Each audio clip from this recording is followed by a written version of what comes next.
At Focus on Liberia, we discuss everything Liberia, from education to politics, arts and culture, entertainment, agriculture, history, religion, family, and technology. Focus on Liberia uncovers and showcases the best of Liberia and shows the world the truth about Liberia. We educate, elevate, and promote all things Liberia. We conduct interviews, panel discussions, debates, and more. Tune in to Focus on Liberia on Facebook and YouTube and be a part of the stories that make up the news. This is Focus on Liberia, and I am Dennis Jah. At Focus on Liberia, we discuss everything Liberia, from education to politics, arts and culture, entertainment, agriculture, history, religion, family, and technology. Focus on Liberia uncovers and showcases the best of Liberia and shows the world the truth about Liberia. We educate, elevate, and promote all things Liberia. We conduct interviews, panel discussions, debates, and more. Tune in to Focus on Liberia on Facebook and YouTube and be a part of the stories that make up the news. This is Focus on Liberia, and I am Dennis Jah. And I am Incumbency, and welcome to our program On Point, always hosted here by Mr. Jerome Goodman as host, along with his co-host and panelists. I'm joining the team today. Jerome Goodman called a raw politics. Rumble in the jungle, he would say. If you are just joining off, of course, this is On Point, and this is Focus on Liberia. Mr. Goodman, it's over to you. Thank you very much, Mr. C. Thank you for welcoming us, and welcome back to the show. 2 months of rest. You look fresh and ready to rumble. Well, ladies and gentlemen, if it's Sunday 4 o'clock, it is On Point. And here we are with some of the brightest minds in the media landscape, in analysis. When you think about politics, you think about Aleo Kamara from the Joseph Boakai-Koung. You think about Mr. Fanel Kofa from an independent former CDC organizer and policy wonk. You think about Jimmy Eastman, a gentleman who is professionally renowned in Liberia in the areas of engineering. And then on the young folks side, we have Elvis Morris. So we have a potpourri of minds, a potpourri of thoughts. We are going to talk about trending issues in Liberia. What is it that our Constitution says about families getting involved into politics? I think Mr. Aleo Kamara, we want to have some say on that. We want to talk about public service. What is it that interests us when it comes to public service? Does it mean anything? Before we go to the main topic here. So, ladies and gentlemen, Mr. C, you got to be the neutral guy here because you know I am from the CDC side and I'm ready to throw some flame. Can you actually introduce to us our topics? And please, I'm glad you are sitting in the middle because Mr. Aleo Kamara will have to have a shield and you put yourself right in the middle. Could you please introduce and take over from here and let's get rumble? Thank you, and thank you, Jerome. I want to say welcome to Benjamin Kofa-Fania, Mr. Aleo Kamara, Jimmy Eastman, and then young Elvis Morris, who has been an ardent follower of Focus on Liberia to our people in cyberspace. Welcome and welcome to today's edition of On Point. Our topic, the weaknesses and strengths of Liberia's 2023 presidential tickets. Ticket number 1, we have the Weah Taylor ticket. Number 2, we have the Boakai-Koung ticket that we are calling Boakai-Koung's ticket. We have a ticket that is yet to be completed. The Cummings and possibly Brumskine ticket. Charlene Brumskine, we understand, is being tapped. They want to make the official announcement on the 27th. If nothing changes, then that would be the ANC ticket. And of course, Tiawon Gonglo, his ticket is yet to be decided, but he's running for president. So it will be Tiawon and somebody else. So we want to know of these tickets pretty much known to us, what strength each ticket brings to the table, and what are the weaknesses of each of these tickets. That will be the core and focus of this discussion. Of course, we'll not forget about the ANC convention. We'll not forget about what's happened today in Grand Bassa County. Nyomli Kanka Lawrence has finally decided to endorse, and she did endorse Ambassador Boakai, and they are calling her the mother of a what? Rescue mission? United Party is on a rescue mission for Liberia? Remember, you're supposed to be neutral. You're supposed to be neutral. He only asking a question, Mr. Kamara. Only asking what I'm just saying. Mr. Everett Morris, thank you. Mr. Ali Kamara, I mean, I don't know what you're thinking about. Are you afraid of the discussion today? My job is to ask questions. And that's what let's get started, gentlemen. So that is the discussion for today. If you are here, please hit the share button. Let's get the show rolling. Gentlemen, I can't welcome you enough. We're going to get started right away.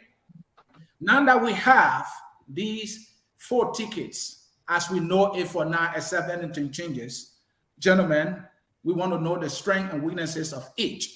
With that, we will start with the Weah's Taylor ticket. And we will better start with other than Benjamin Kofa. He has been in the room. He came close to the man called Weah. He helped to form the CDC. He left, but the CDC is still standing. Weah is still standing.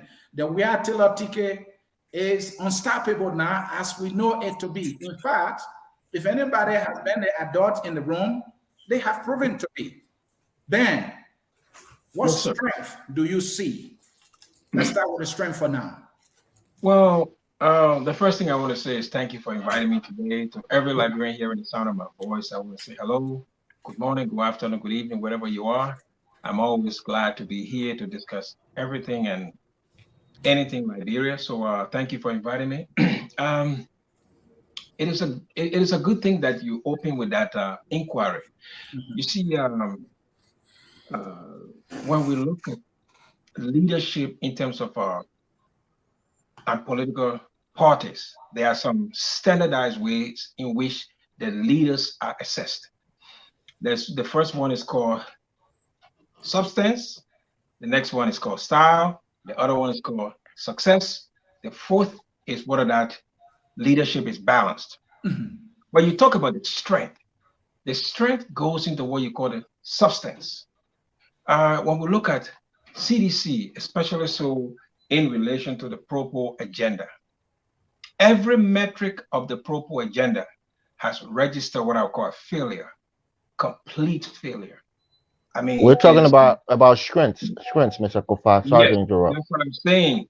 The strength would denote positive or negative. The strength in this thing was not applied, so it resulted in a negative. So there's actually there's no strength on your point. Yes. On your part. There is no strength to measure here because we have experienced complete failure. So there is zero strength, and there is zero indications. Ben, let's do justice to the discussion. Yeah. Do you believe that the ticket on the CDC side, the Weah Taylor ticket, zero strength in any capacity, in no form, no shape, no strength that ticket possesses? That's what you are saying? Yes, I'm saying that based on the availability of the results we have. We have 5 years where the Propo agenda was funded, hundreds of millions of dollars. I will tell you this, you cannot point me to any substantive result, especially so that led to improvement in the lives of Liberian people. Because we're elected to lead. So Ben, you are talking about deliverable, and I get that. Let's talk about electoral politics. Moving I could go next if he doesn't want to answer. Evans, let me moderate. Evans, let me moderate. Go ahead. Then, electoral politics, you talk about numbers. Yeah. Right? And you always talking about numbers. You think that ticket does not show any strength or has no strength in terms of moving the numbers in any direction?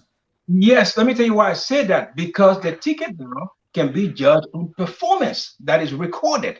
The ticket can be judged. And you just talk about the performance aspect. I'm talking to you now about moving the numbers in a direction when it comes to winning. Is there a strength? I will tell you this: there's no strength because there's no path to victory. There's none for George Weah. There's nothing that point to any strength. Wait. Let me ask Ben one question. While I understand you are looking at the results or the success of the pro agenda, but when we talk about strength, in other words, will they not have loyalists still voting for them? Will the diehard seditians will not turn out? Will those who are still Weahians, will they not still want to support their man during this ballot? Is that what you're saying? What I am telling you here, based on historical numbers from the National Election Commission for the last 2 elections, CDC has always, the highest it has achieved has been 38% and that number has dwindled. So CDC in the first round. Yes, because the first one is the election. So this year I give CDC a maximum of 18%. They will not exceed that. Well, I'm not sure Ben is being honest in the discussion. Apparently, he doesn't want to admit to say that George Weah and Joel Howard Taylor as a ticket. This is how the men know how to answer his question. It's just not going well with him. But let me bring in somebody who believes in the Weah Taylor ticket. Mr. Gilman, this is your crystal ball. You know, my man Chris Matthew would say. What is the strength of this ticket, the Weah Taylor ticket? What is the strength of it? Thank you very much, and I'm glad that you asked that questions because you are not asking me to speak propaganda, to speak as a seditious, but to speak logically and somebody with reason. Now, first of all, if you have been involved into politics around the world, anywhere, being an incumbent is a strength. You have the resources of the nation. You have the momentum.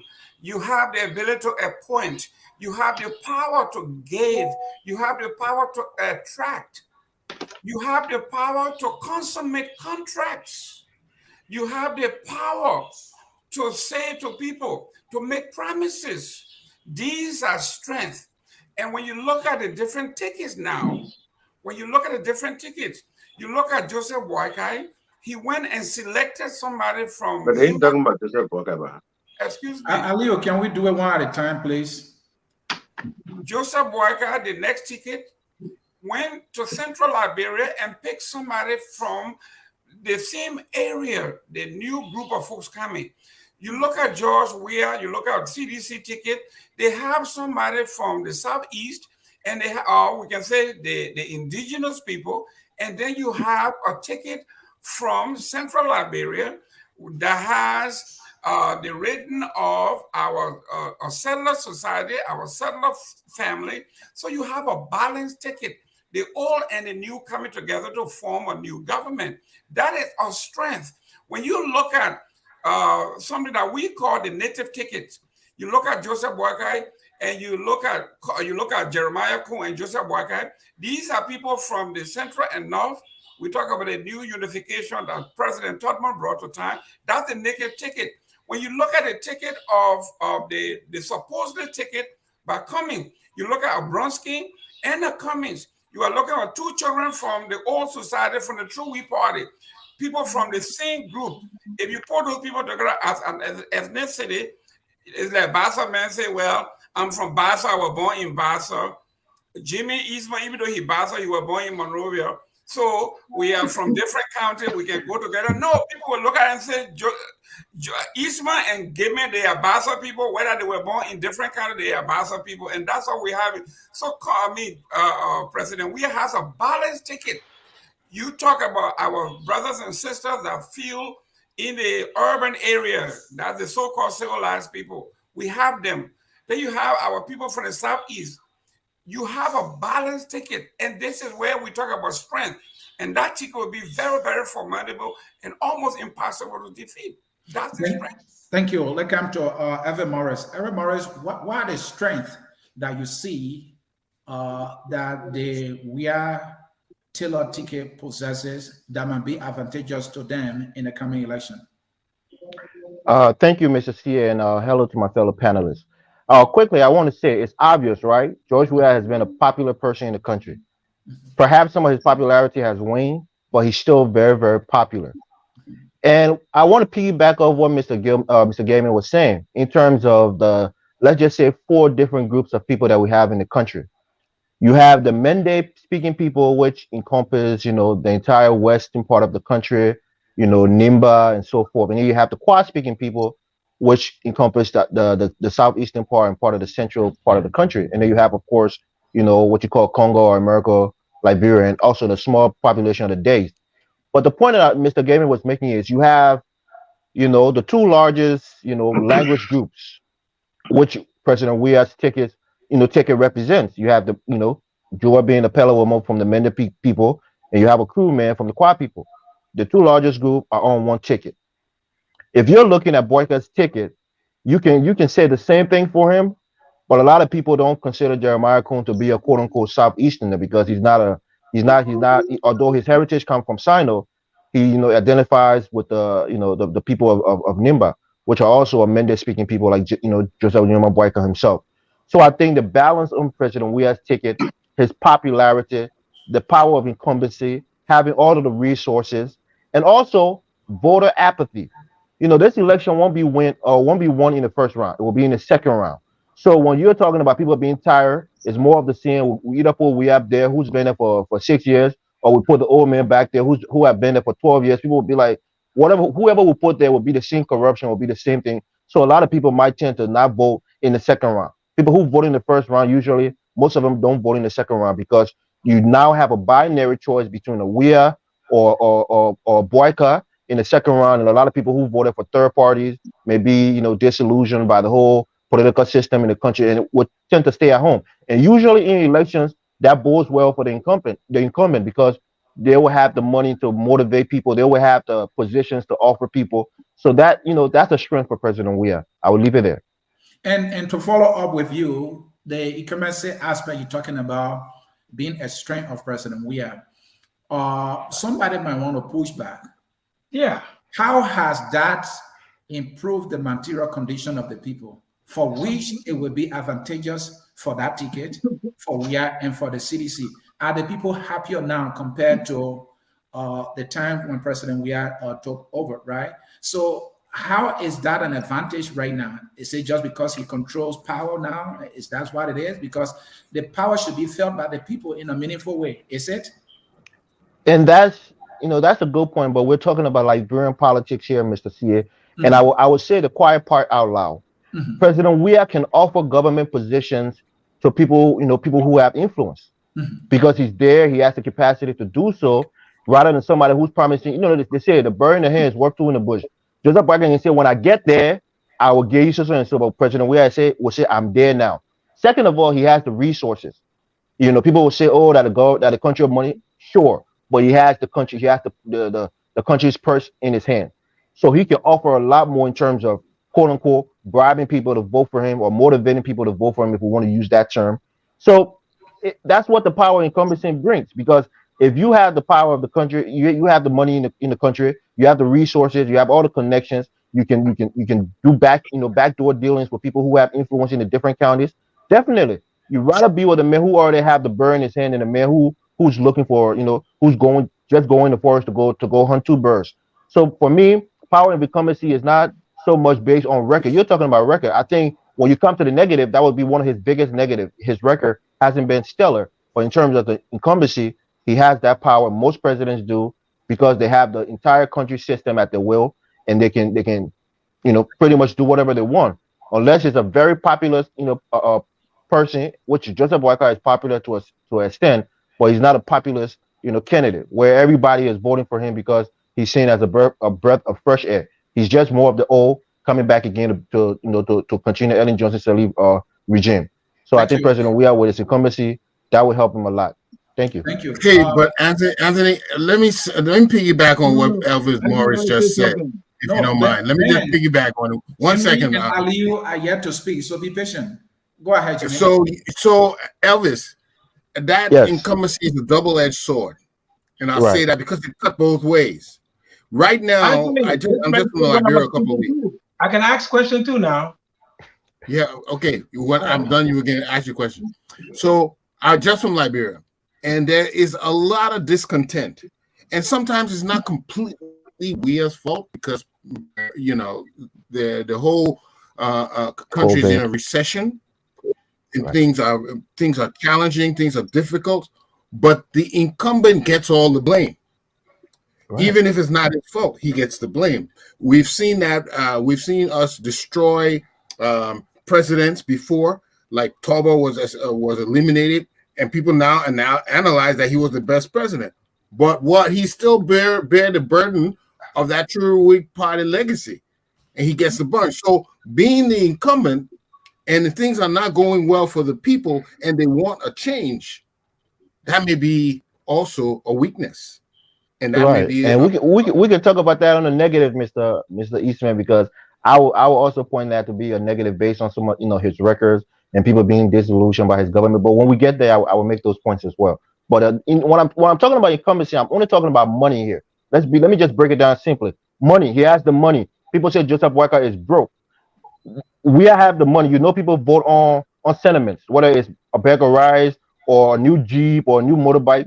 We can distribute that more so than Boakai was. It may be true for somebody probably who in CDC corner, and not entirely true, because we saw that Thomas Fowler had the money, or the CDC had the money, right? And they got but he had a coalition behind him, a bigger coalition than Boakai has right now. I agree, but you're talking about the power of the dollar, the power of resources, how it has the potential to influence people. They distributed money in the street, and yet they got flawed because the people were dissatisfied with them because they were not governing well. The people were not feeling the impact, and so they left them, right? So the money may not, be so much of an advantage here, especially when the people are not with you. But Jimmy, I want you to conclude here.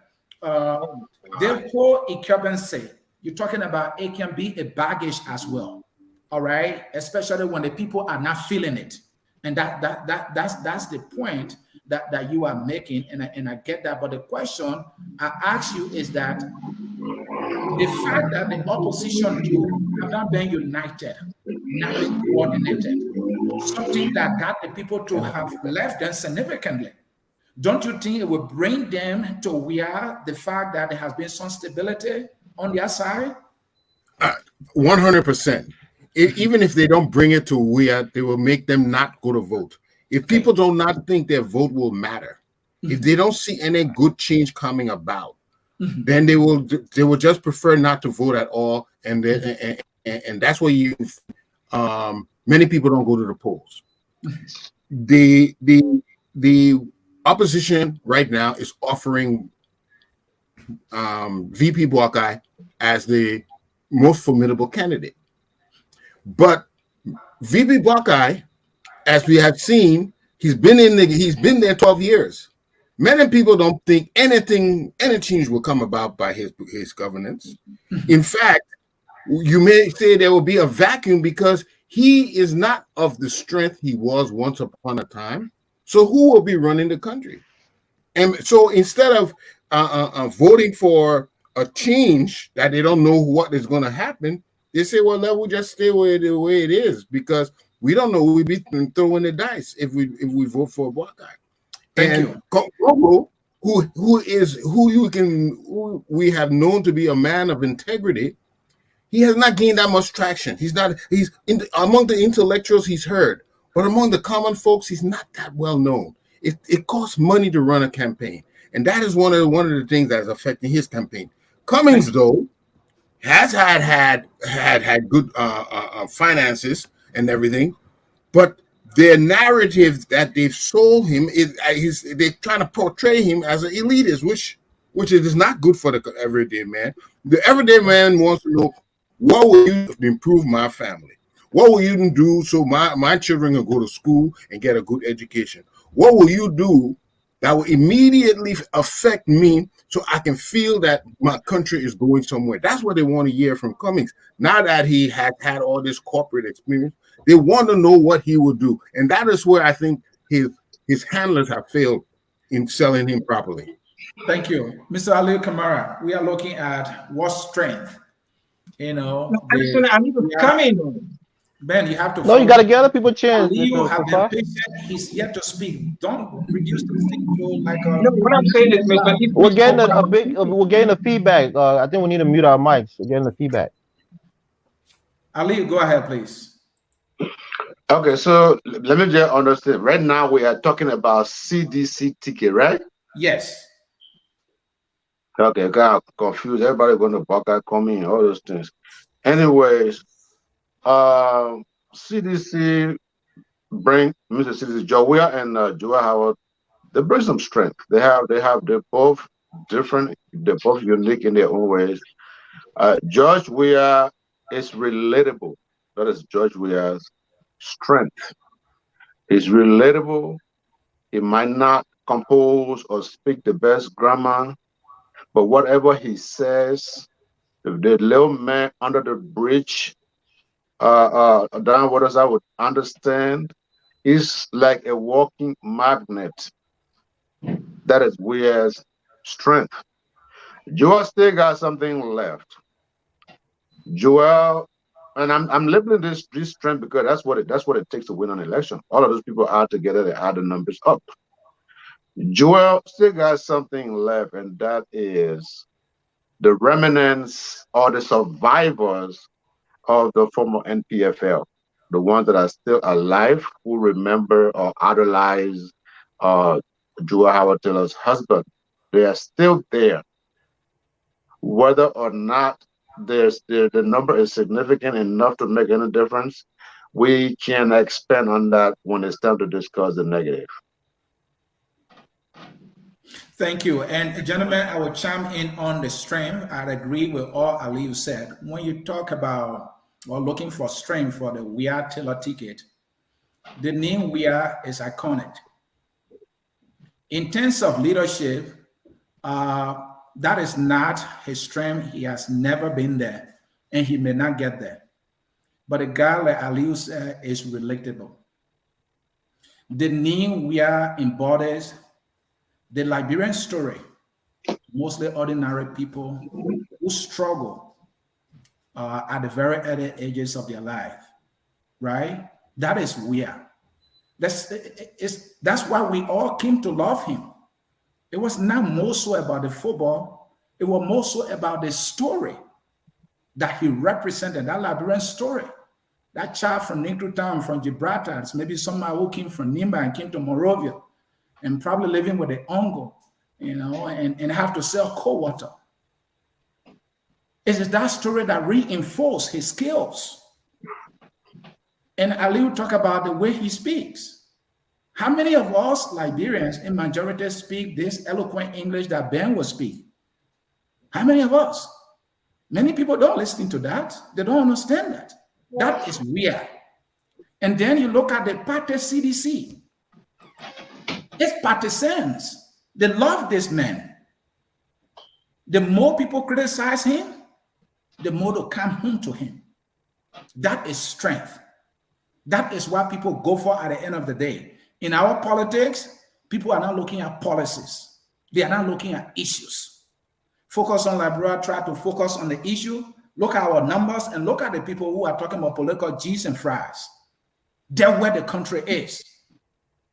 You talk about Joel Howard Taylor, from the greatest or the largest ethnic tribe in our country, in Liberia. She's a woman. That is strength. You can't dismiss it. Of course, they have the government. They're running the government. All right? So that alone brings other people home. In Liberia, people always want to be on the winning side. Given what happened in the opposition community, some people are thinking, well, I'd rather stick with Weah. So that is strength, and you should not dismiss it. Don't focus merely on their failures. People having a hard time finding food. That Jimmy, just from Liberia, he can tell you that people will tell you that, hey, things are tough, but when it comes to election, they will either go Boakai or come to Weah, few Cummings and maybe few Gonglo. That is it. You cannot dismiss it.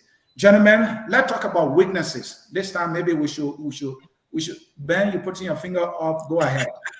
Yeah, no. You see, sir, I would like to say this, and I have to be as respectful as I can. When I come to this kind of show, I don't just want to talk by heart. I like to speak by numbers. You know, I don't like when I come to this kind of forum, people just talking emotionally. Weah has no strength of incumbency. T5 lost a major election 2-1. T5's number is that Weah. Excuse me. CPP won almost the entire midterm election, 90%. It's not about incumbency here. And where is that CPP now? There you go. Excuse me. You are undermining literally the mindset of Liberians. 2005, all of the lawmakers that got elected in 2011, all of them, 95%, they got moved away. In 2011, the same thing happened. You guys are behaving. I hate these people are stupid. We have numbers we can reference. We have empirical data.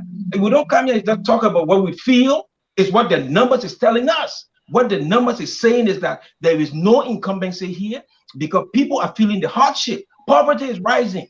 I mean, who will vote for George Weah? George Weah have shrunken in terms of his numbers. He has nothing. Thank you. And Ben, what you are saying is true. What we also saying is true, right? Yeah, the realities. This is how people behave. This is how people react. What they do on election day, we will find out when that time comes. Gentlemen, let's talk about the Cummings and possibly Brumskine ticket. Let's talk about the Boakai-Koung ticket, Boakai-Koung ticket. Let's look at the strength and weaknesses of each of these tickets. I think let's join together because of time. And let's start with Aliu at this time. Mr. Kamara, what the strength you see for the Boakai-Koung ticket, and what are some weaknesses you see, if there are, in your opinion? Okay, Boakai-Koung ticket is very strong. The strength of the ticket is very apparent. I mean, some people can say writing on the wall. Joe Boakai has name. The name Joe Boakai. Joe Boakai is the only candidate in the race who doesn't need $1 million to run campaign. He's a brand. That is a strength. The place other candidates can go and spend 20, 30, 50,000. Joe Boakai only put gas in a car and go there. And you will see the turnout. That is one of Joe Boakai's strength. His running mate, Jeremiah Koung, he has the ability to rally. He has the ability to move a crowd. He has the ability to motivate group. And then he is between. Let me follow up. Where has he, Kuna, demonstrated that nationally? Can you point? Yeah, it's simple. It's simple.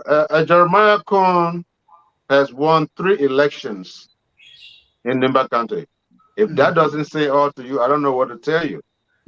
In an election where Ms. Edith Gonglo was, and several other Nimbayan who could consider themselves 100% Nimbayan, as if there's any such thing, and he still beat them 3 elections back to back. Okay, so Jeremiah Koung has like Mr. Fanay is talking about record and number. I don't know what kind of number he won beyond that. That is strength.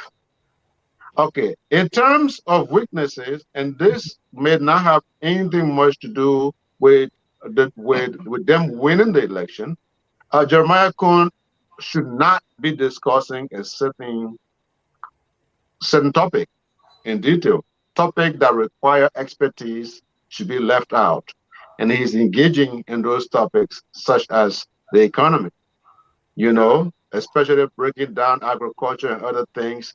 Explaining these things simplistically works out, but then when it comes to the intelligentsia, then you have a problem because they can see the holes. So I follow up on this. Do you think that the way others have this strong belief that he's not prepared to be a national leader in the event, not wishing anything happens to Joe Boakai, he may not be that transformative, inspirational leader who will command respect and govern the country?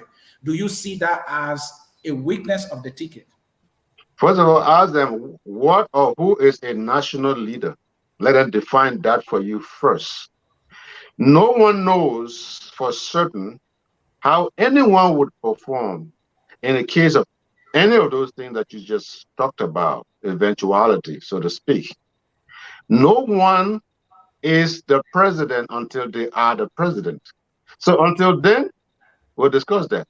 But as for now, as far as we are concerned, with the Boakai supporters, we are satisfied with the team. We know it has what it takes to move the country forward. Thank you. Mr. Gilman, it seems to be you've been so critical on the Boakai-Koung ticket, but we will ask you, any strength, be logical. And then what are the weaknesses you see that probably have the propensity to drag the ticket in the mud? Well, I would be disingenuous if I didn't say the great things about the Joseph Boakai ticket. No rational person can say that they do not have any strength. Joseph Boakai, whether you like him or not, has been around for a long time. It doesn't, listen, it takes a lot to be on a stage for that long period of time. There got to be something about you that attracts you to the stage, that people want to work with you, that people are tapping you to head organizations, to lead organizations. There has to be something about you. His longevity, okay? And people, you could say anything, but there has never been a particularly corrupt practice that somebody can say Joseph Boakai was convicted and tried in the court of law, and he was guilty. But how many Liberian politicians running for president or ran for president before have been found of any? You want me to talk about his strength? We want to talk about his strength. Okay. So I'm saying he's been around long enough, and it takes, when you look at LeBron James in basketball, it takes a lot to be in the game that long. It takes preparation. It takes name recognition. It takes, because people remember that this man have worked for successive government. There has to be something about Joseph Boakai that Tolbert liked, that Dole liked, that Ellen Johnson liked. So those are strengths. Whether you like it or not, that's the strength of Joseph Boakai. Then he brought on Mr. Koung. Mr. Koung is a young man who is rising. He's a rising star in Nimba. I wouldn't have picked him, but he picked him. And he brings something to the table as well. He brings personal success that Joseph Boakai doesn't have. He brings financial success that Joseph Boakai doesn't have. He brings youth and agility that Joseph Boakai does. These are all strengths. These are all positive for Joseph Boakai in that ticket. And let's talk about the weaknesses that you see. Yeah, the weaknesses, I said it from the beginning. Geographically, it is not balanced. Okay. Culturally, it is not balanced. Socially, it is not balanced. It's just like when he picked the last time, he made a mistake when he picked. And what made you to say that culture is not balanced geographically and socially? What do you mean? Because listen, whether you like it or not, we are Liberia. Liberia is divided into two cultures. We are two families. We are the indigenous people and our cousins that came as settlers. We have that marriage that when we talk about reconciling our country that Brumskine talked about, that's what it was. That's what Totman did when he brought the unification thing, that public policy, bringing our people together.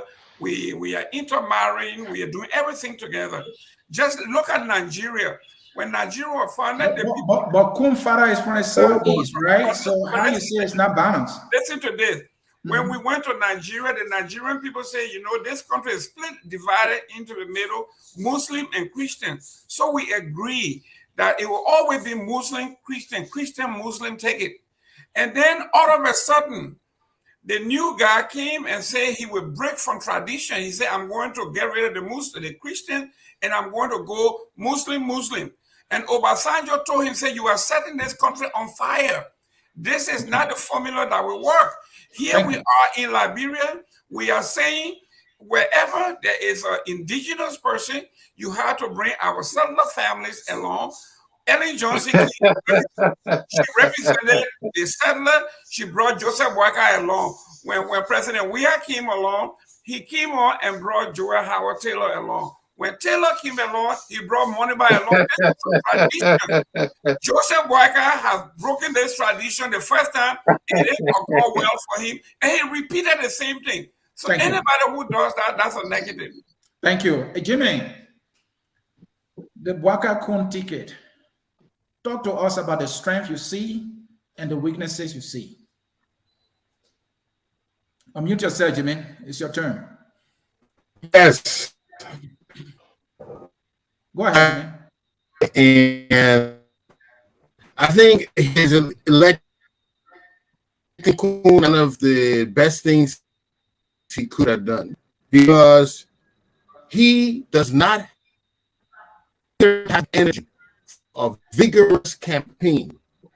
So Jimmy, hold on. Jimmy, already hold on. see that Koung is You're picking up. freezing. Can you leave and come back? We'll give you a chance to everybody. Please. Jimmy, exit and come back. Jimmy, where I see the problem, yes. Please exit and come back. You are freezing. Your voice is cutting off. Let's move to another person. When you come back, you can start. Please. That will correct that, I'm sure. All right.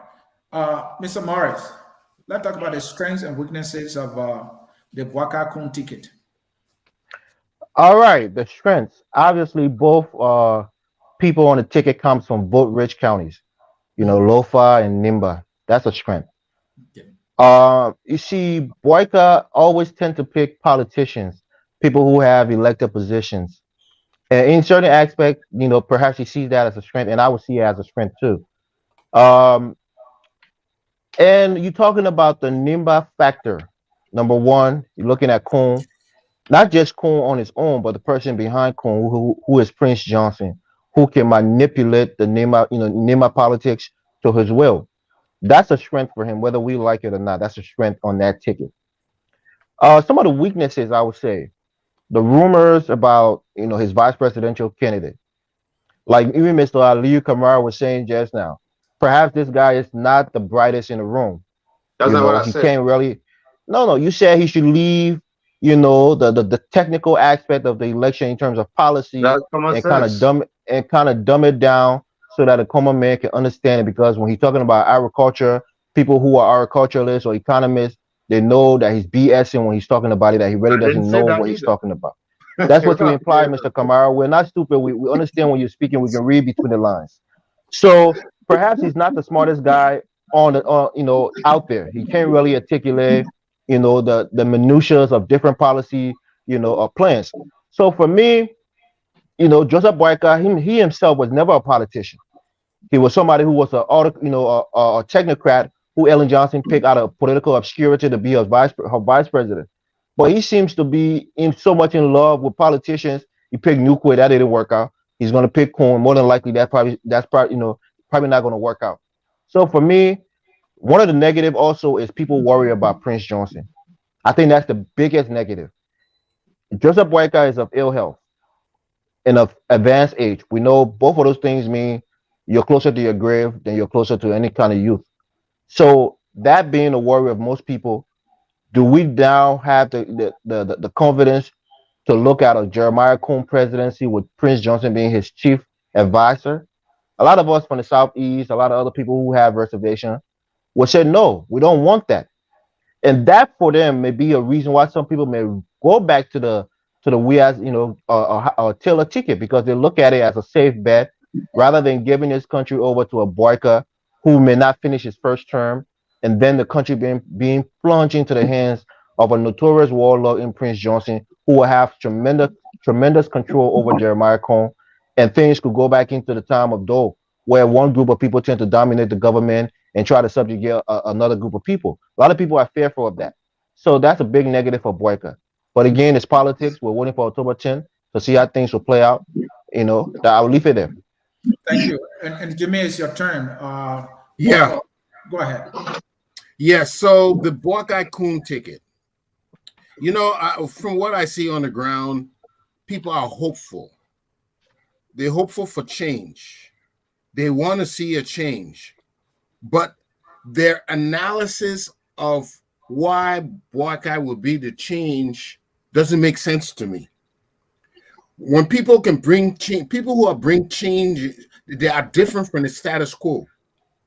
Boakai has been in this government for years and years and years. What kind of difference is he going to bring? He has headed all these the various ministry organizations. What is his track record of bringing about change? Are you just wishing for change? So even though the people are hopeful, they want a change, but the analysis about Boakai bringing the change doesn't make any sense to me. One smart thing I think Boakai did was to bring a younger man on board. But then voters have to realize electing Boakai is electing Koung as the next president of Liberia. You have to recognize that, because we know he is of an advanced age, and anytime Koung will be that president.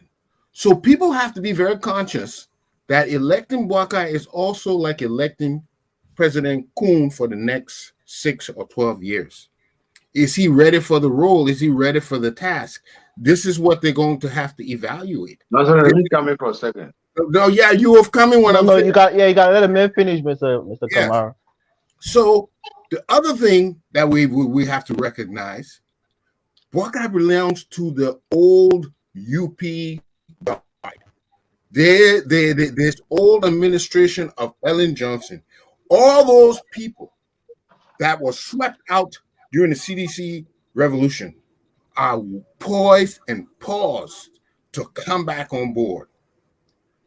They are the ones who think now it's going to be their turn to wreak any kind of havoc they can for the life of their incumbency. And Jimmy, do you think we have a unity party that is excited? We hear about this Ellen faction that might not be on board with the backup faction of the UP. Is that anything concerning that may be a minus for?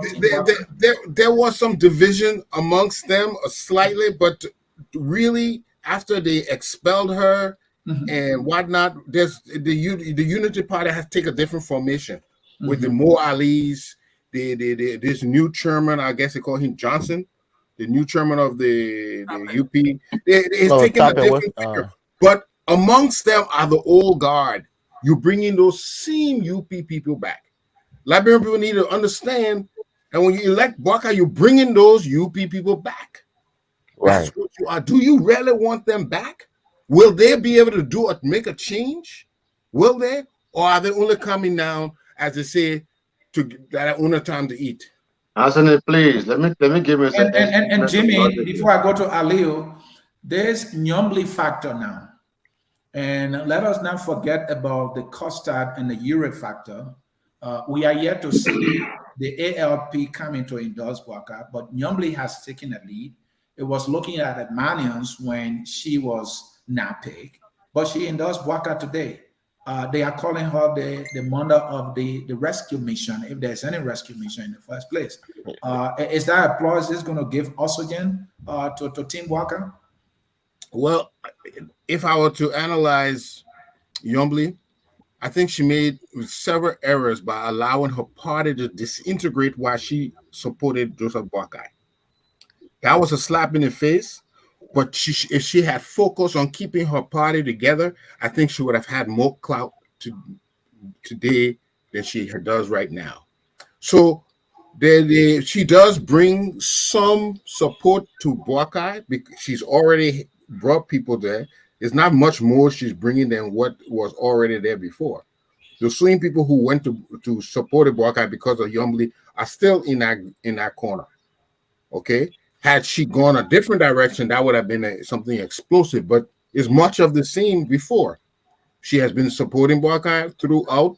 The whole Liberia Party split because of this difference, because of her full-fledged support for Boakai. And Jimmy, you think the Bassa people will agree with her for this decision? More than likely, a good number of them wanted her to be, right? And Joseph Boakai did not. And she's more like telling her people, well, let's go with Boakai, whether or not I was chosen. You think the people of Bassa will agree? I think the Bassa people wanted to see one of their own on the ticket or in a good position. I don't see what that ticket is going to promise Basolians. You know, I see Bassa people, as usual, are very critical. They're going to with their minds and not with their ethnicity. Bassa people go by ethnicity. They go look at you look at you critically, and you how they analyze you is how they vote. So going either way is not going to really sway anybody right now, unless maybe one of them were running. Yeah, Ali, you wanted to make a point, and I go to Ben. Go ahead, quickly. Let me see if I can find what I was trying to say. What was I trying to say? Anyways, listen, this man is talking. Mr. Eastman said a lot of things here that I don't expect him to say. I don't know if that is called analysis or if it's just mere opinion, then I can just let it go. De La Silva of Brazil just came back and he's turning Brazil around because he's old or he's from an old group and the old days, and therefore he cannot bring change. Is that what you're telling me? Talbot was in the 3-week party with Tubman for 29 years. I mean, for 19 years before he became president. Because of those 19 years he was in the old government, he couldn't bring change because of that. And you're telling me that Talbot was the best president. Is that what you're telling me? Ellen Johnson studied from the 60s and the 70s. She was in government. When she came to governance, did she not bring any change? Is that your logic, Mr. Eastman? Anyway, go ahead. Go ahead with the next topic. Thank you. Change is good. Change is both positive and negative, Mr. Kamara. What do you know about Lula da Silva? Lula da Silva is a liberal president of Brazil. People love him because he has a socialist policy. So when you're talking about people bringing change, these are people who have been doing it their entire lives. These are people who have been doing it their entire life. They have a political ideology. What political ideology does Joseph Boakai has? Do we know if he's left leaning or right leaning? We don't know. You know, he's an old man who is stuck in his ways. He hasn't brought any progressive ideas to the country to move the country forward. Everything is about arrest. This is the kind of debate I don't like. This kind of debate don't bring anything. Look, you can rebuff it. If you say that I'm lying, rebuff it. Prove me wrong. I get frustrated listening to this kind of debate. Seriously. Ali, you said that you don't have a response because no, it's not a matter of response. He's telling me he doesn't know. If you don't know, why are you talking? But you follow politics. Who else besides me know what Boakai? What does he stand for? What is his policy point? Excuse me 1 minute. You don't know what Joseph Boakai. You don't know what Joseph Boakai would. Aliu, the point Evans is making is this. You know Boakai, and what are the ideals that Boakai stands for that he has ever or any of his team has actually put on paper that he will govern with? Does Boakai even have a plan for Liberia that you know of? Oh my God. Okay. This is sounding like a broken record. I've heard you ask this question for the past 6 years. You have gotten all kinds of answers, but you still repeat the same question over and over until tell me the point. Now. The point here is people are talking about running mates. People are talking about organizing themselves. You're talking about campaigning. The man has his plan. Wait for the plan to come out. And if you want to know, I demand to learn. If you want to know who Joseph Boakai is and what he's going to bring to the table of leadership, he's never been president. How will you know?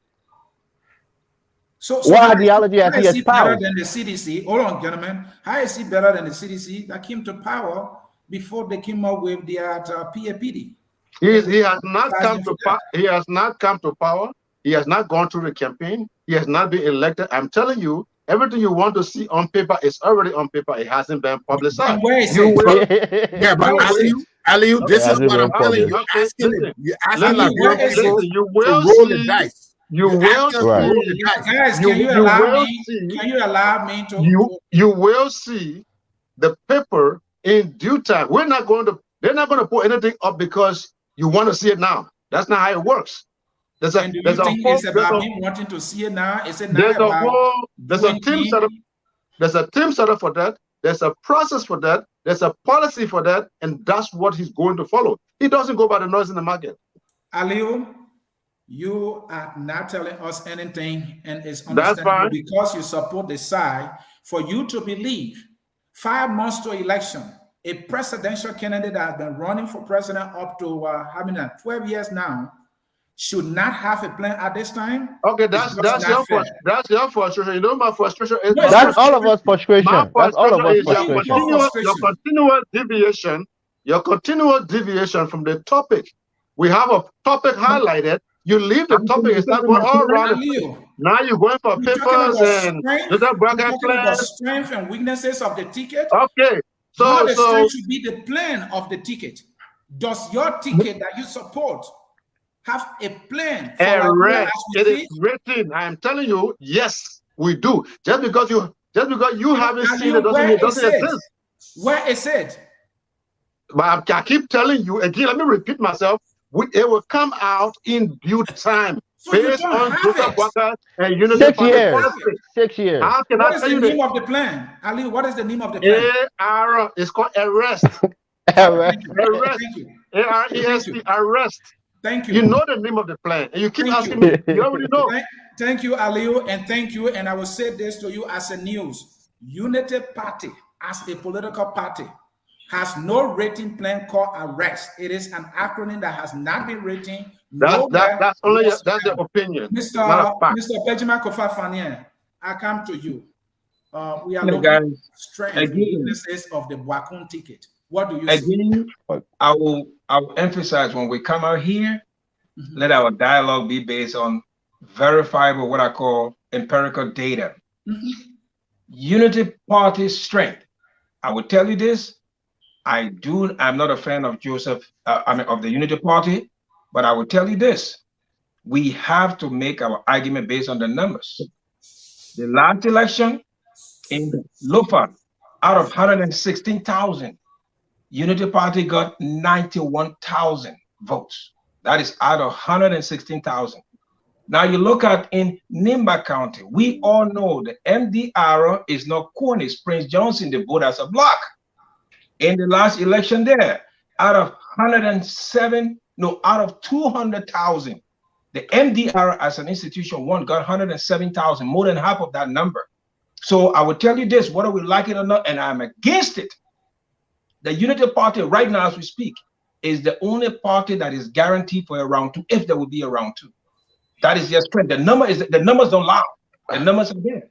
The numbers don't lie. Their weakness. Numbers are not stagnant, Mr. Kofa. They're not stagnant. Ben is protected, gentlemen. Please, Ben is protected. Go ahead, Ben. Excuse me. Their weakness is what we all were just talking about. We have someone from the Unity Party who is here. At least he cannot give us even a hint of what the Unity Party program is. That is what you call the lack of depth. You know, you are running for the highest office in the land. At the very least, you should have an abridged version. You should have a brief version of what you are running on. What is the basis for your candidacy? At least we should know. I mean, this thing about wait until it comes out, that is their weakness. But on the line of the numbers, they are the only organization now that is guaranteed of a round 2 based on empirical data from the NEC. Thank you. Yeah, Ben. What? One minute. I mean, that makes no sense. About the numbers, Ben. I like the fact that you brought the numbers game up, because in recent history there was a senatorial election which UP presented a candidate and they lost. Are you still thinking that the strength of UP back when they were the incumbent is the same as today when they were disgraced? Right in local. Their mean foreground, they were embarrassed and disgraced right in Lofa just the other day. Yeah, you see, when you look at numbers, there are interpretations. Maybe let me tell you this. What was the turnout to that election? 33%. Go to the NEC website. 33%. That was the turnout, the lowest turnout ever. How much number gave the individual a win?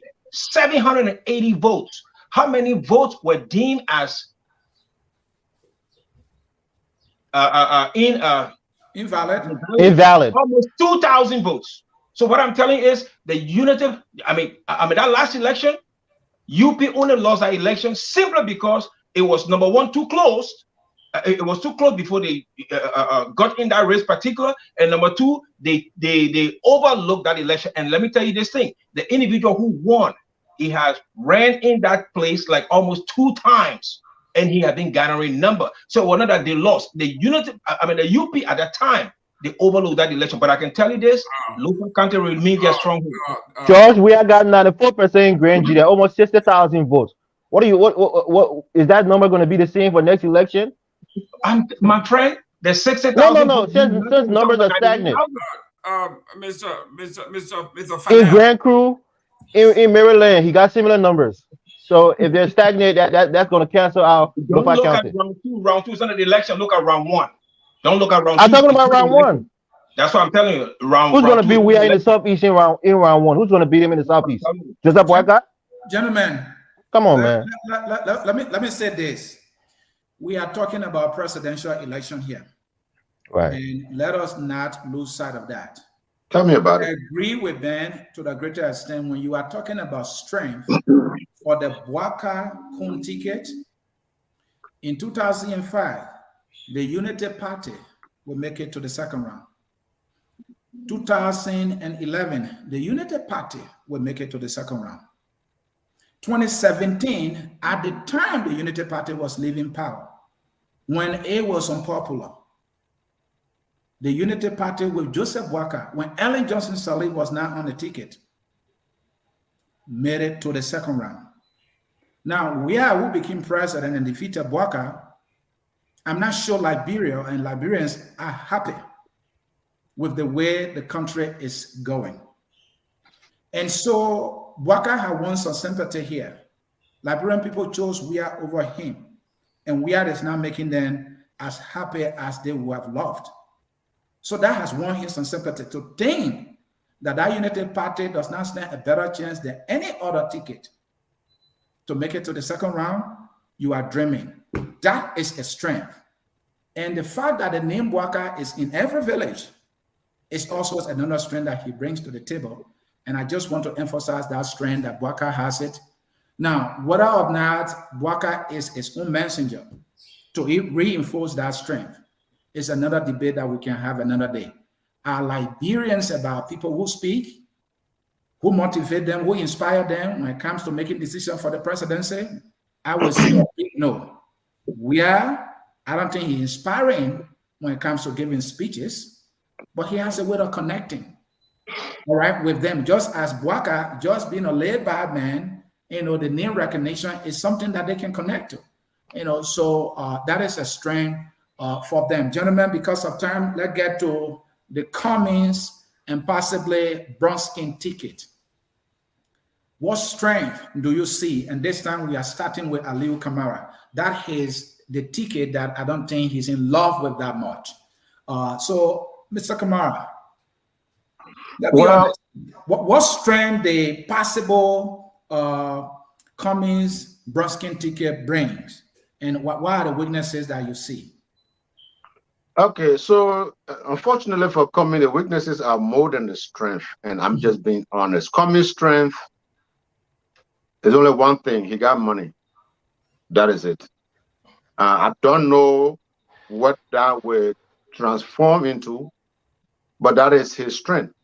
His running mate, if he chooses Brumskine, I don't know what to say because I don't know anything. I don't know if anybody can say anything about her except for the fact that she just passed the bar exam. That's it. No, she became a chancellor. Sir, you interrupt. We got to say the facts, Mr. Kamara. If you say something wrong, let us correct you. To talk, you say the fact. Just allow other people to speak. I know you know it all. Now, you see, the thing is that Ellis Cummings, he's not likable, and whether anyone believes it or not, likability is important in an election. For some reason, he's not likable. He does not connect with even the people in his own political party. I think sometimes they just try to push because they're in it, but sometimes they themselves know that Cummings, let me just say, a weakness is he's not likable, he's not connectable, he doesn't connect. And with his vice president, there's absolutely nothing to say. If he chooses her, There's nothing to say. There's no achievements. There's no accolades. There've been no contributions. I mean, it's just on the downside. I'm sorry. And what's about the female factor and also that she's young? And if you look at the demographics of Liberia, predominantly young people, right? Don't you think that would be an addition and that may sway things upward a little bit for this possible Cummings-Brumskine ticket? And the Basel factor too. And now that Yombly will not be on the ticket and she'll be on the ticket. How you think that will play out? One, let me just tell you this. Young, she's older than Jeremiah Koung. That's the first thing. One. Number two, there are women in all of the political parties, and all of the political parties have women win. When it comes to Grand Bassa, again, you see, you can see and know I'm a Paramachi's son. My grandfather was a Paramachi in Grand Bassa. Do you understand what I'm saying? Yes, they don't vote only on the basis of your tribe, but they also vote on the basis of your roots. I have a root in Grand Bassa from my great-grandparent to my grandparent to my mother. What district? What district? You want what district? Timor district. Timor. It's not River State, but it's Timor. Timor is right there across the Farmington Road from Mount Gibson County when you go to Grand Bassa. Now, here's the thing. Mrs. Brumskine, the question, and I don't care how people describe this, the question is, do the Bassa people really know her in terms of her roots to be Bassa? That's one. Number two, when did she go to Grand Bassa County? When did she get established in Grand Bassa County? What is her footprint in Grand Bassa County? The people will look at that too. I think Charlene Brumskine would be very insignificant. And don't you think, Mr. Kamara, her father's name does not in any way connect her to the people of Bassa? Because, you know, no. Brumskine or not, he was a proud Bassa man who his people actually love for the leadership he provided. No, her father's name will not cover her because you know what? Even her father enjoyed the tribal leverage. He had absolutely no contribution for the people of Grand Bassa County. Charles Brumskine's name came out when he was the Antony, a law for Charles Taylor during 1989, 1990, and 1991, when Charles Taylor was brutalizing people. That the whole nonsense about, oh, he was Senate pro tem, he stood against Charles Taylor, but yeah, he fought for Charles Taylor legally while Charles Taylor was killing people. If you go to Grand Bassa County, there's no legacy of the Brumskines in Grand Bassa County except for the fact that his daughter have come down and tried to settle in Grand Bassa County. She's not significant in Grand Bassa County. All right. And Evan Morris, you are a young person. She's been viewed as young. And that for that reason, many young people might want to connect to her. Let us not also dismiss her father name recognition as a proud Bassa man. And now she's a proud Bassa, man's daughter. She is the daughter of that county. You think that would be a plus for the ticket? What are the weaknesses you see? You see some? I see. First, before I even get to my statement, let me say this. She's been a practicing lawyer for many years.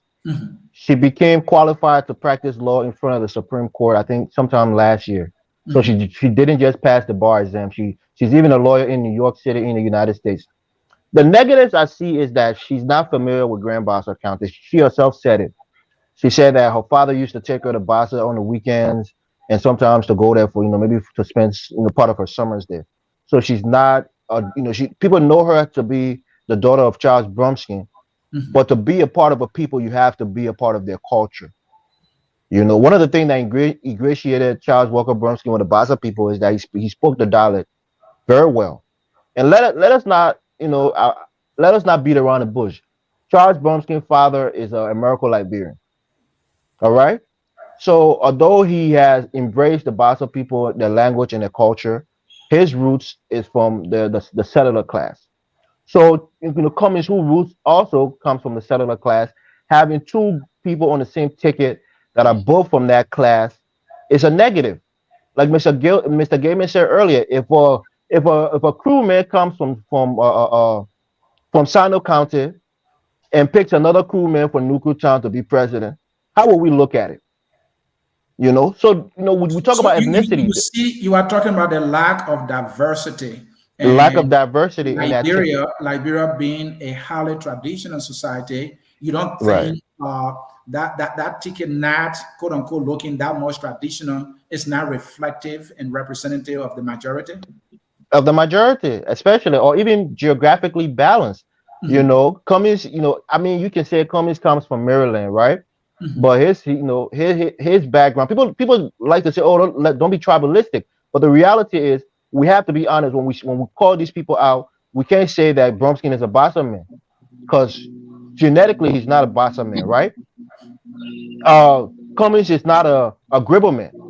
He's a American Liberian. His father's an American Liberian. So when we're talking about people ethnicity, just how you call Kung a Gribble man in a half Gribble, half Gil, or you can call George Bowley a crime man. That's no shame in saying it. So when we say somebody is an American Liberian, nobody should say, "Oh, we're being tribalistic." That's not the point. We're just pointing out people's origins and ethnicities. So Evans, can somebody be cruel? Can there be Congo, so to speak, at the same time? So in this case, can she be Congo? Can she be Bassa at the same time? let me tell you this, Mr. C. My father is a crime man. My mother Mhm. is a Bassa woman. I Mhm. identify as a crime man. We know in our country we have a patrilineal way of identifying ourselves. If your mother is a Gil woman and your father is a Bassa man, you don't go around saying you're Gil man. You say you're a Bassa man, right? That's how it Let's goes in flip our that country, way. Hold on. Let's flip that with Kung, right? Jeremiah Kung. His father is right? from the southeast, but Right? predominantly, we can associate him with the people of Nimba for the most part, isn't it? Yeah. But do you Right. think because of that general notion that he is from Nimba, don't you think the people of Sa'i, especially Sano County where he's from, cannot connect to him or and claim him as their son? No, and that's why the people in the southeast don't connect with him, because even the people in Nimba had said, Prince Johnson himself had said, this man is not a true son of Nimba. He said it before when Jeremiah Cohen was trying to run for representative. He said this is not a true son of Nimba, and many people now, many people didn't even know he was actually a Gribble man before. They just thought he was a Gil man because he said he lost his family during the war. So a lot of people don't know his father. He came from Dodecan in Sano County and migrated to Nimba County. So a lot of people are now finding out that he's not a quote unquote true son of Nimba. You know, your mother might be Gil, but if your father is not one of those main tribes in Nimba County, people may not consider you to be a true son. So now people are just now learning that fact. And then he considered himself to be a Nimbadian, which is fine. So if you're a Nimbadian and you have roots in the southeast and you don't consider yourself to be a southeasterner, people there won't have any connections with you.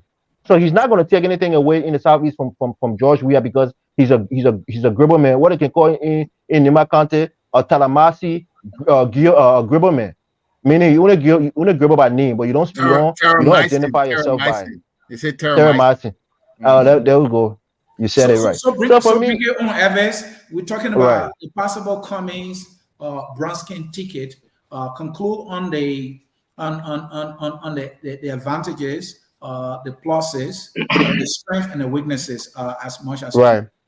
There's no advantage, especially in terms of Charlene. She's only now trying to dip her toes into politics by being a representative. You know, the first step in terms of national leadership. She's just now trying to go there. She's in a tight, race right now in Grand Bassa County, and it's looking likely that she's probably not going to win that race. So I don't think it's a plus, and I think we should even take a step back because I don't know 100% if she's going to be picked as the vice presidential candidate. Somebody like Boakai Finley, who would be a better choice because he already has roots in Grand Bassa County. He already has bona fides in that county. He has the support. Will be a better ticket for Cummings. So I think Charlene's name is being thrown out there, and some people will say it's a decoy, like the ANC people like to say. But I hope Cummings doesn't pick her because number one, they're from the same ethnic group. Number two, she's very much inexperienced. She's a professional, so the professional class will like her. And because of her father's legacy, a lot of people who have admiration for her father will like her. But quite frankly, she's a baby she's way behind the ears when it comes to Liberian politics. So somebody like Boakai Finley, who has had very high profile in the positions in the country and has a strong root in Grand Bassa County, would be a better pick. Since they couldn't get Yombly, Boakai Finley is the best in the next best thing. I'll leave it there. Thank you. And then you being critical on Cummings is no strange to those who have followed you mostly here on Focus on Liberia. This is a possible ticket that we see, the Cummings-Brumskine ticket.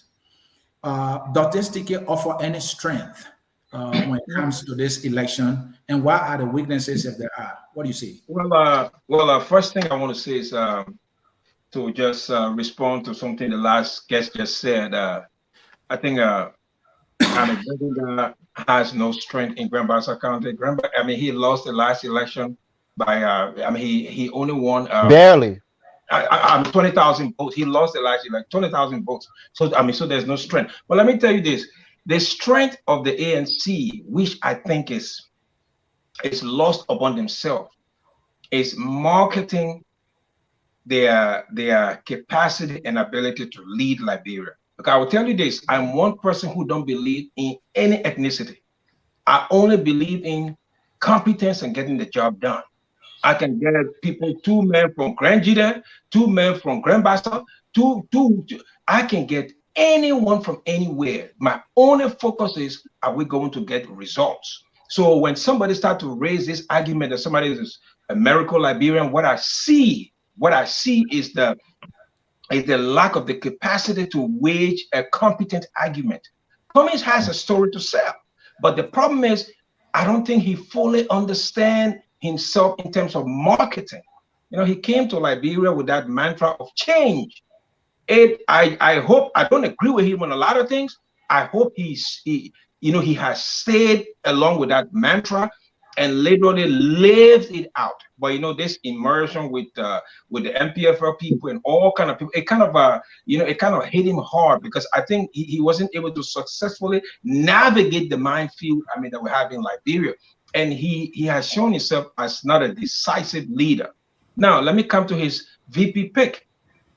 I don't know how I must say this, but I am sad that Liberians will say, oh, people don't know her. No, if we don't know this woman, let's do research. Let's not write her out. Let's not do that. Talbot, when he was picked, he was one of the same people say, oh, Talbot, nobody know the guy, blah, blah, blah, blah, blah. But he came in, he studied, and he learned the role, and he lived up to the task. So I will urge Liberians, to try to get to know this woman, like myself, try to understand her and give her the chance if she's chosen. We don't know this woman. She could be the dark horse. We don't know. So I see it. I see it as a power move. And I see it as a bold move. Yeah, we are today, 2 American Liberians. I don't see 2 American Liberians on the ticket. I see 2 Liberians. That's what I see. And that's the strength of the country. You're being naive. Jimmy. Yeah. Yes. Ben has been saying many things, and I've heard him some excellent criticism, but the words he used today are my favorite. As long as we are looking at each other on a tribal level, we will always have subpar performance because we'll be biased in picking. Our choices should come from the best. I don't care where you come from, Basso, Gil, Crown, whatever. If you can do the job, that is what we want. If you are going to be honest, that is what we want. What if you go pick somebody from your tribe and they're dishonest? Then the whole country is in trouble. So what did that do for you? That is why you have to pick by virtue, honesty, strength, integrity. Those are the things you need to look at, because tribe doesn't describe how that person will behave when they get there. Tribe doesn't tell them if the man will bring good ideas. Tribe, none of us signed up. Why are we using tribe? It is a weakness of our country to use tribe. This ethnic thing has brought our country down. It started a long time before.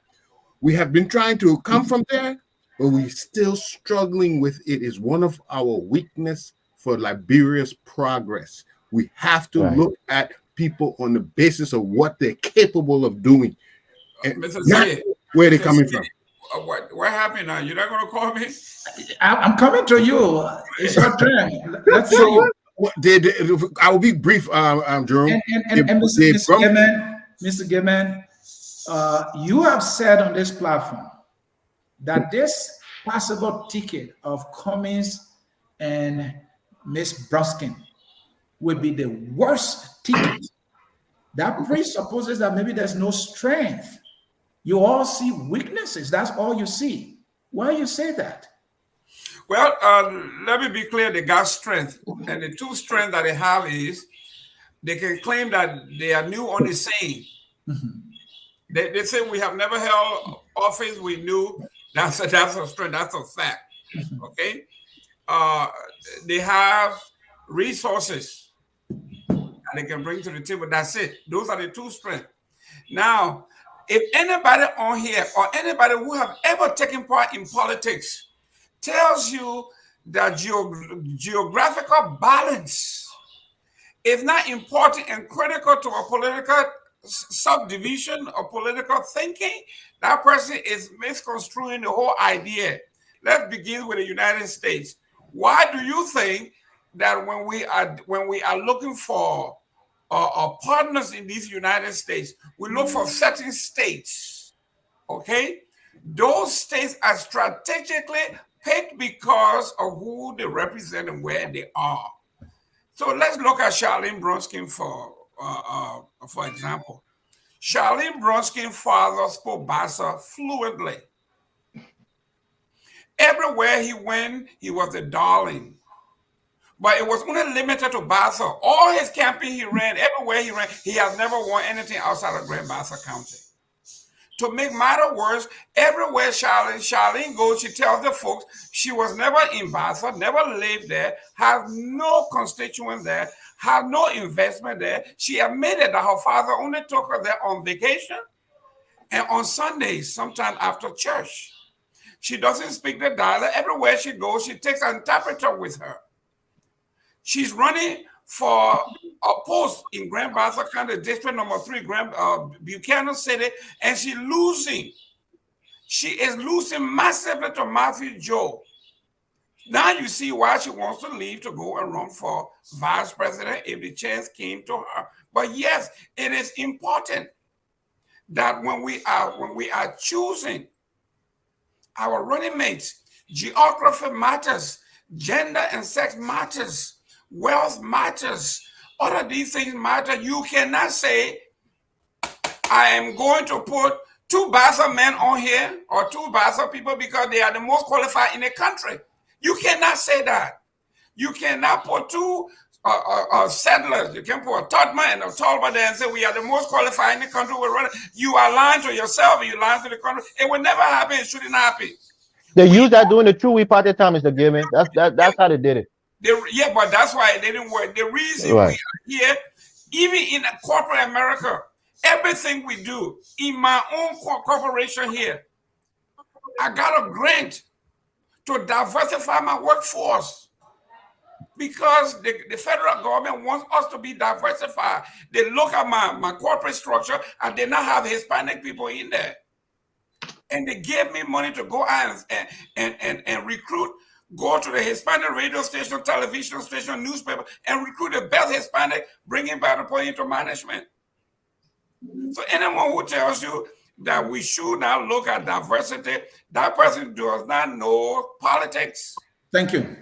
Thank you. And on that note, we will take a short break. When we come back, we will be looking at comments, and I have some interesting questions for you to conclude with in the discussion. Stay tuned, folks. We'll be right back, and you are watching On Point. Our country, sweet Mandela, our country, that God gave all this country. Tell Labyrinth, that God gave all this country. We are calling on everyone here to come and pray for this country, Labyrinth, God gave all this country. Thank you, and we are back with you. The song could not be much more profound. God has given us this country, Liberia. Gentlemen, before we go to the comment, I shared some questions with you, and I want you to put on your concise heart and be as brief as possible and analytical as you can be. And let me read them quickly. Looking at these tickets that we talk about, which one offers a new sense of direction and departure from the past? Which one offers hope and better alternative for Liberia? Which ticket is more diverse geographically and offers a future? Which ticket has a better plan or better investment prospect? Which ticket, in your opinion, is credible and possesses the appetite to fight corruption? And which ticket, in your judgment, when elected, will be less corrupt? Let's start with Aliu Kamara. He sees Boakai as Jesus somehow. Let me hear you. No, I don't see him. I don't see him as Jesus because I don't even believe in Jesus. But the thing is, you know, these are all very obvious questions. Some of us, or all of us, may have implicit biases because we all have a side. So if you ask us, we will always select the best for ourselves. I was wondering if there was another way you could route the question. Other than that, my answer would be for all of your questions is the GMB team. We have a vice president who has a background on all three sides of the country. Remember, we have the Mende, we have the Mao, and then we have the Kwa. He's connected with all three. How diverse can he get? So we have that. As far as the best ticket that will move the country forward, we have a presidential candidate who has seen it all. His records are there. He knows the agriculture sector. He worked there. He knows the diplomatic sector. He worked there with extension too. He knows the political area. He was vice president for 12 years. He knows about corporate operations because he works for corporations, government corporations at that. He also knows the private sector because the Young Man Christian Association in the world made him one of their leaders, representing them in Liberia. So what I'm trying to tell you here is we have the whole package here. There's no other group in the entire race compared to us. Thank you. Jermaine, your 1 minute. You know, I totally disagree with Aliu. That's fine. First of all, that particular group, the Boakai-Koung ticket, I don't think Boakai can bring about any change because he's far advanced in age, and he doesn't have the exuberance to run an energetic presidency. However, with his choice as Koung, maybe President Koung will be a different type of person. The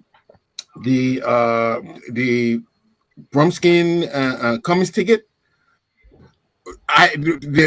because of lack of popularity, the only thing I think they will bring a team of experts. I see them bringing in people, and who those people would be to change the country, but they need much more popularity than they have right today.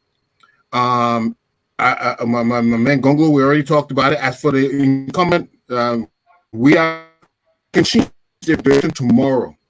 The only thing that's been bogging down this administration is they have not been cracking down on some of the things that go on, cracking down on the murders, cracking down on the corruption, cracking down. If they were to just crack down on these things, nobody will beat them tomorrow. And that's my take. Ben? Yeah, I would say this. You ask some of the best questions that can ever be asked, but let me just start with George Weah team. You see, Mr. Eastman, let me not agree with you here because George Weah is at his maximum. He's at his best, and we are still asking him to give us more. He can't give us any more. So All of the things you ask, George Weah cannot give. He cannot deliver none of them because, like I said earlier on, we have a history of incompetence to judge George Weah. We can gauge him. He is at his best, and his best is not good enough. So he will not fit any of. He will not be an answer to any of the things that you ask. Now let's go to the next one. Boakai, it is a tragedy that Liberia in this day and age, we are looking at Joseph Boakai for solutions to the problems that we face. It's a tragedy that we are here discussing him. He has no vision. There's no documentation in terms of what he plans to do. Boakai has been a failure from day one. He worked at the LPMC, he worked at the LPRC. I mean, there's no footprint. We cannot say, well, Joseph Boakai did this, and we can identify it. He has no vision. He's running for the presidency. He has no documentation in terms of what he plans to do. So he don't answer any of the things that you listed. I will tell you this. Another tragedy that we face is the ANC. They have held out the best hope, but they have bungled themselves. They have been making one false step after another. Cummings came to Liberia, like I said earlier, under the mantra of we can't keep doing the same thing over and over. He come and start embracing, individuals that are listed in the TRC report. It's that he bungled everything. But I would say, sadly, he is the only one that has a hint to kind of even hit one of the answers that you ask here. The last one, Gonglo. This is another false start. Gonglo goes around with just a broom. A broom is not all encompassing for policies, for program, for blueprint, for roadmap. What are you going to do if you win an election in Liberia? Those are the debates we should be having. What are your policies? What are your programs? So, then I know we don't have time, but Anglo has a 10-point plan that he has out there that been around. Compared to most candidates, he has something written down. No. You see, 10-point plan is good. Right now, Liberia needs complete transformation. You see, they are not putting in the basics. Let me end on this. And you were running for president. I don't see how your plan went anywhere better than what Anglo has, isn't it? Hold on here, sir. Liberia now, as we speak, me and you right now, we don't have a single enforceable address system. That's the basis for the country. Thank you. Nobody is uniquely identified. Thank you. I mean, so Liberia is disorganized. I want to see the blueprints, the transformation, but I don't see them. So none of them, only the ANC had a hint, but now they have bungled that opportunity. Thank you. Thank you. Eves, quickly, time. I would say this quickly. A country is only as good as the sum of its parts. When I made that comment, people say it's being tribalistic. It's not. It's just the reality of our country. So people like Mr. Kofa trying to say that you want to look for the best people, fine. If one of the best people could get hired in certain places, some of our black people will not be there, because they look at their own people as being the best people. So diversity in politics is key. But let me say this. I can be objective on this platform. If all things were equal, I would vote for Tiawan Gonglo to be the next president of Liberia. If all things were equal. The reason I say that, you see in this country, most of the American presidents has been lawyers. Lawyers are people who, for the most part, they will have some fear of the law, some integrity when it comes to the law. They know how to read law, they know how to interpret and understand it. So for me, I think he would be the best choice in terms of, tackling corruption. His style of leadership is kind of like no nonsense. I don't really see him associating himself with people who have bad character or whose reputation is in question. So I think if he had the support, the financial support and the popularity, I would be somebody who would consider Tiawan Gonglo to be the next president of this country, of Liberia. So for me, since I think he doesn't have the means, the next best thing for me is George Weah. And the reason that is because they have a clear plan to emancipate the poor people of our country. But that plan has been hijacked and stalled by the people that's around our president. So I think if he can put things in order and kick some of these people out who are only there for themselves and is looting the country, I think we can get back on track. But we've seen almost 6 years of that. He hasn't made any of the tangible changes that we need to see for we who are supporting him initially and still have a soft spot for him in our hearts. So I think for me, if it was Tiawan Gonglo against George Weah, I would vote for Gonglo. If it's to bring Ellen Johnson to leave and people like Mo Ali and back into power, I will vote for George Weah. The only best option outside of George Weah is Tawan Gonglo. That's it. I'll leave it there. Thank you. Mr. Gaiman? Well, the answer to this is very, very easy. I'm going to show you the Bible here. That's the PAPD. We have a Bible. We have a prescription that we have. We have to understand that the president, when George Weah was coming to power, people thought the country was going to collapse because the UN has left. This president, his demeanor, has kept our country safe. There's no war, there's no prisoners, there's no political prisoners. We are doing as much as we can. He brought together a coalition government, people that are not sedition, that have their own objective, and they are undermining the government, yet and still. He has been able to do these things, building roads, building schools, free tuitions, and the medical stuff, and all of these things. The second term is going to be exceptionally done. So if we talk about who has a better plan, you cannot, under any circumstance, equate what George Weah have done under these circumstances where people like Yeke Koluba are cursing the president, disgracing, doing everything, and yet and still they are standing. It says a lot about what this president has been to Liberian people, what he means, and this is the way we need to go. We do not need to hunt, but bringing back power like Boakai, who actually, Koung is not Koung. Koung is Prince Yomi Johnson. They sanctioned senator that Boakai once said nobody should do business with this man. The CDC should nobody talk to this man. Today, the sanction senator may be the next president of Liberia when they kill Joseph Boakai. Thank you. All right. Jimmy, you spoke, right? I haven't spoken yet. Yeah. You were the first.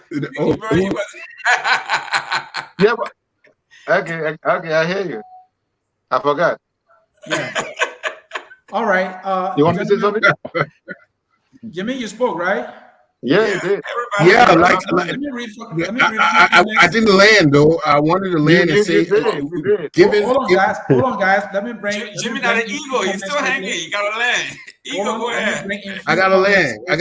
You know, like I said. Hold on, Jimmy. Let me bring in a few comments like you have from our man Houston C. Brooks. Yeah, Mr. Morris is right. Gonglo is the best of all the opposition candidates. However, he doesn't have the popularity and financial capital of George Weah. Therefore, the best bet is a President Weah second term, Weah 2023. He writes, the year from Fixed Electronics, the #1 show on the #1 network, hands down, no contest, FOL remains undefeated. The year from Emmanuel Jackson, so true, Finn, we should be interested in results of leadership in Liberia. The country is kept backward in the realm of tribalism. This one is from Zenobia Tia Taylor. At every Morris stop line on this platform, as long as one of your parents comes from any county in Liberia, you can say you have a link from that county. For you, everyone is not a typical Liberian. You are indeed from the CDC. You are unable to bring tangible and useful argument on the show. That is a very strong critique there. The year from this person, everyone has seen Weah weaknesses. That Weah's cloud has been removed from over our heads. That person concludes the year from William Kimbrough. Ben's analysis is totally upside down today, he writes. The year from this writer, that is Turning Flex, is arrest a plan or an acronym? That question is valid, but we will not give him a chance to answer it because he will struggle, and he will be telling us parlor stories. So we will not give him a chance to answer that. The year from Owens, the struggle is real, but struggle is not enough to build a country. Issues need to be solved now. people's families are dying and education is not valued now nor industry. That is a salient point made by that write-up. This one from our CEO, is that what the electors will be looking for, Ben? You know, good question there from Dennis Jar. Gentlemen, time is fast spent. And before I can bring you in for your 30-second closing, I want to announce here quickly, focus on Liberia is wishing Mother's Day to all moms in the world, especially our mothers and sisters from our dear country, Liberia. Focus on Liberia rights. Mom's love is everything, and we say from us here, I focus on Liberia. To my mom, to your sisters, to my sisters, we say to you, happy Mother's Day. And on top of the hour, Focus on Liberia will be hosting an exclusive interview with the LPP Standard Bearer, Councillor Tiawan Se Gonglo. He will be right here sitting with me and my man Dennis Jar. You do not want to miss it immediately after the show. What does Tiawan, have to offer the Liberian people? He will be telling his story. Gentlemen, time is our enemy. Let's get 30-second closing from each of you, starting with Ben, who dropped out of the race. He told me he was zero like a dog killer. Now I know my one is zero. They drop out. Ben, you're closing, 30 seconds. I want to say thank you for inviting me, and thank you to all the other guests for being here. I want to say, Liberians, we are faced with what I call false choices. We do have what I call a social contract. When people are elected to offices, they have the responsibility to give results. Based on the choices that we have, Liberians need to think and make the best decisions. The administration we have now is incompetent. We talk about unprecedented incompetent, and the alternatives, they are not giving us solutions in terms of where they want to take Liberia, especially so. In terms of what is happening.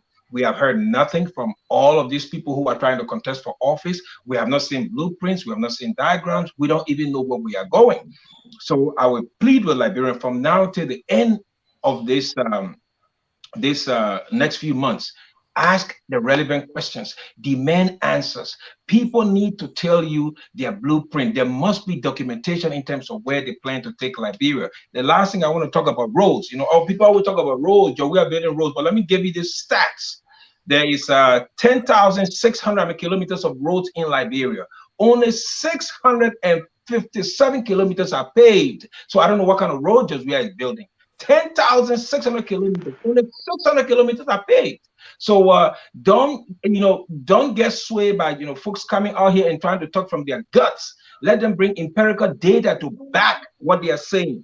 My last thing, the average price of rice increased by 8%, almost 50% of children in Liberia under 5 years old die from malnourishment. That's over 50% of the children. With those statistics, the CDC does not deserve re-election. Thank you. Thank you. And Alio, you go 30 seconds. Gentlemen, let's be brief. We have another show coming up, please.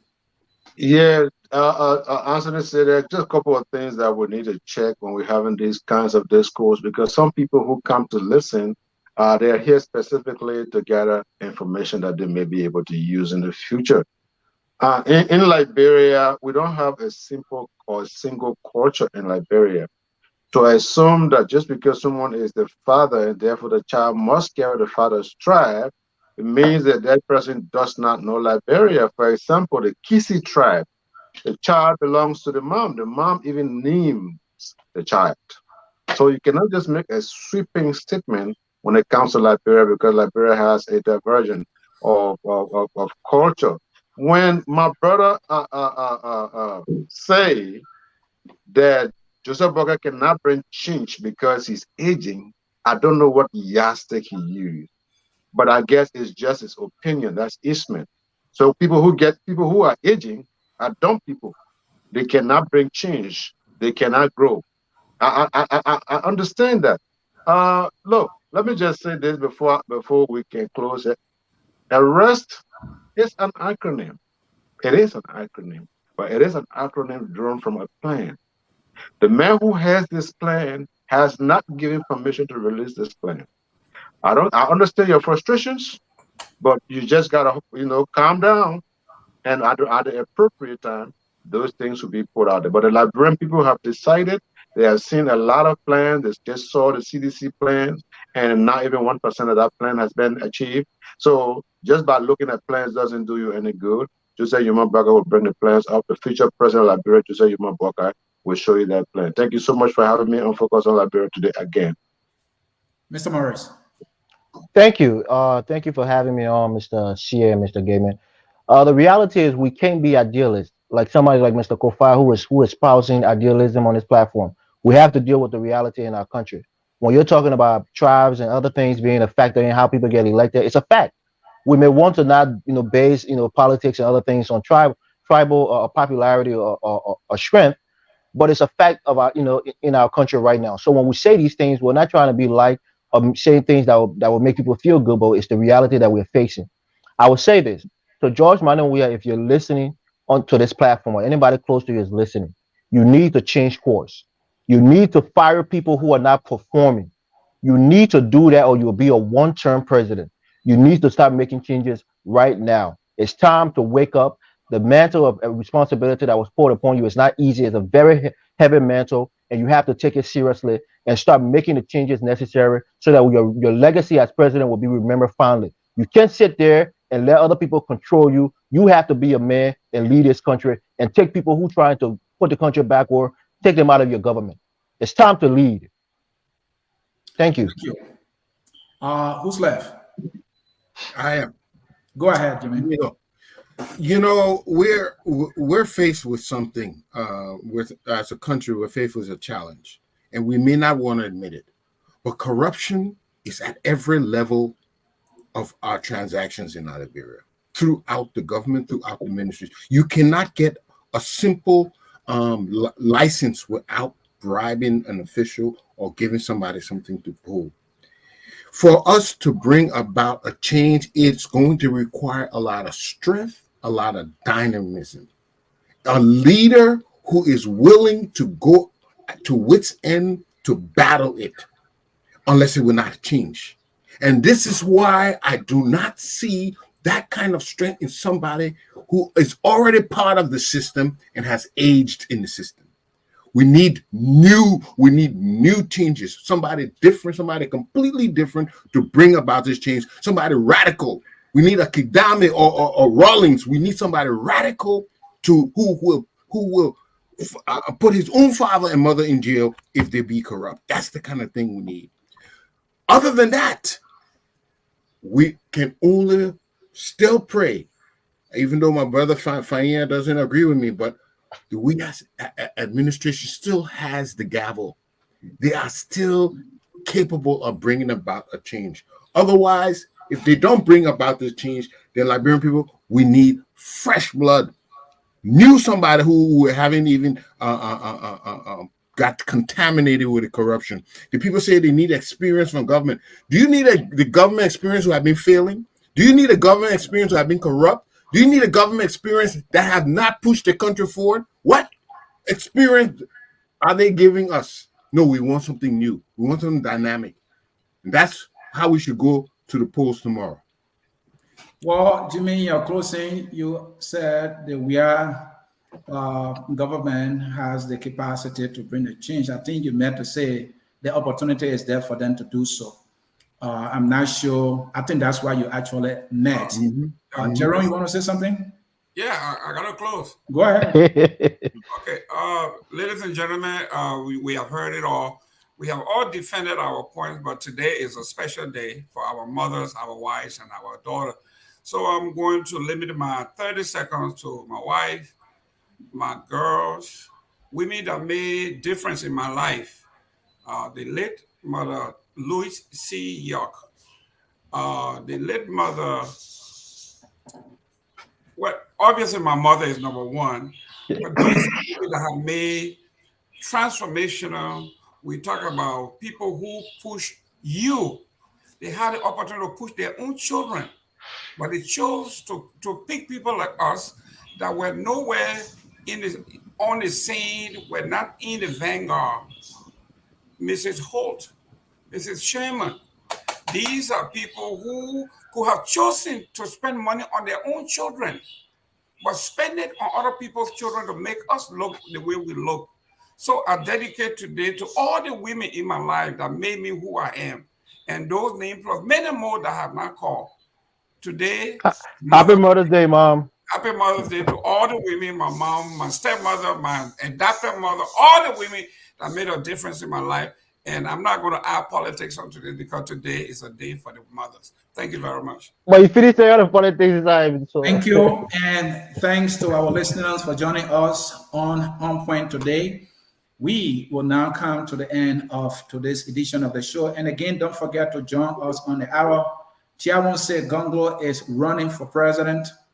He will be right here. I will be here. Dennis will be here. And we will have a serious conversation about this dear country called Liberia.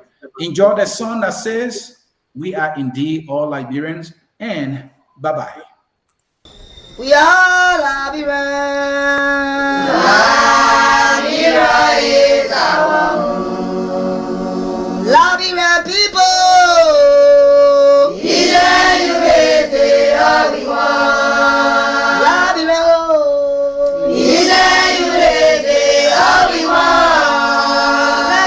Liberia.